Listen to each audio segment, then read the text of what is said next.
उसकी वजह यह है कि ये सिर्फ आपकी खे नहीं है दोस्तों, ये आपका बेहतरीन वंडा तैयार हो गया। अगर आप सिर्फ इसकी प्रोटीन की बात करें तो अस्सलाम वालेकुम, मैं हूं निसार अहमद दूल। आप देख रहे हैं दूल गोट फार्म का ऑफिशियल यूट्यूब चैनल और फेसबुक पेज। कैसे हैं दोस्तों?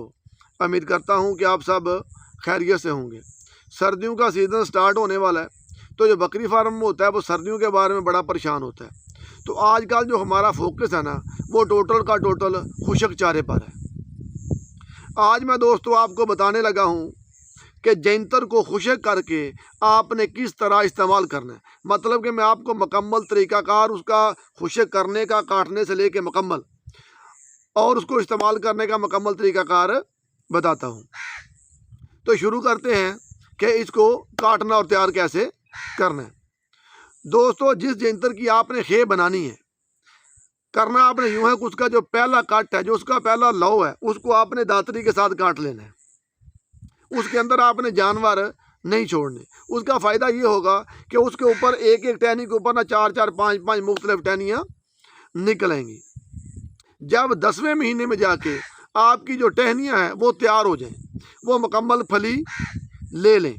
याद ये रखना है कि आपकी फली 90 से 95% तैयार हो चुकी हो, 100% नहीं होनी। उसका निशानी ये है कि जब आपकी फली मुकम्मल पक जाए तो वो काली हो जाती है, और उसका नुकसान ये होता है कि उसका जो बीज है ना वो नीचे गिर जाता है। आपकी फली मुकम्मल बीज ले ले, मगर वो ब्लैक नहीं होनी चाहिए। उसके बाद आपने उसको काट लेना। अच्छा, काटना किस तरह? जहाँ से वो नई शाखें निकलें, मतलब कि जो नीचे वाली मोटी शाख है उसको आपने छोड़ देना है। ऊपर वाली जो नई शाखें हैं उनको आपने मुकम्मल तौर पर काट लेना है। जब आप उसको काट लें तो उसके बाद आपने उसका बारीक कुतरा करना है। कुतरा करते वक्त आपने ये ख्याल रखना है, एक तो आपकी चाल मोटी ना हो, और दूसरा आपके जो टोके हैं ना वो बहुत तेज़ होने चाहिए, मतलब कि वो लीरें वगैरह ना निकालें। जब आपका कुतरा हो जाए उसके बाद आपने उसको किसी पक्की जगह पर, अपने घर की छत पर या सेन पर या किसी भी जगह आपकी, जहाँ आपको पक्की जगह अवेलेबल है, वहाँ आपने उसको धूप में सूखने के लिए रख देना है। अगर आपके पास पक्की जगह मौजूद नहीं है तो आप उसके नीचे शापर का इस्तेमाल भी कर सकते हैं, ताकि उसमें मट्टी वगैरह शामिल ना हो।